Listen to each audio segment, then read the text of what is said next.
These are tense times for Uruguay's captain Nicholas Klappenbach, with just under a week until Los Terras travel to Russia for the first leg of their Rugby World Cup qualifier. The winner across the two legs will claim the last place at England 2015.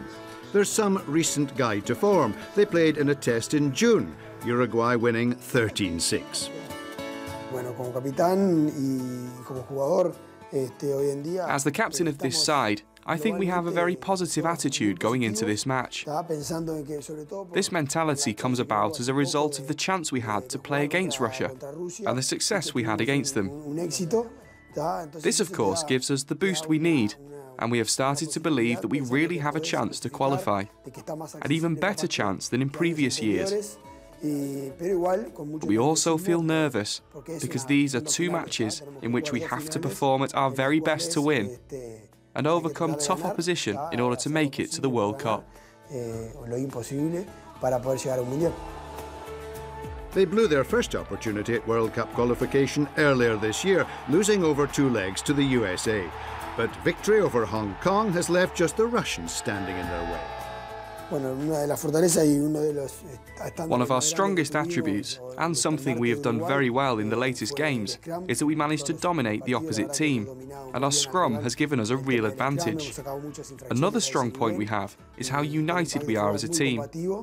We have managed to overcome some adverse situations. If we hadn't had this unity, there would have been moments where we would have fallen apart. Uruguay defied the odds to reach the 1999 and 2003 World Cups. The side was, and still is, made up predominantly of amateur players. Klappenbach juggles rugby with his work as a doctor, as well as family commitments. Rugby has changed immensely since 1999. The way it is played, the professional side of it makes it more difficult for amateur teams to compete at the highest levels against the top professional teams. The union have had great impact in Uruguay. They have increased the amount of teams and improved the national standard. We have been striving to play better rugby. We are aiming to improve in all areas of the game, not just with set pieces like the scrum, which traditionally characterise the style of rugby played in our region.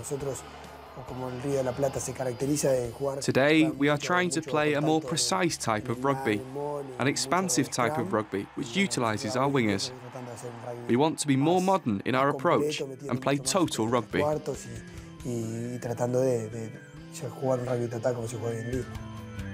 They missed out on the 2011 World Cup by losing to Romania at the final hurdle, and are hoping lightning doesn't strike twice.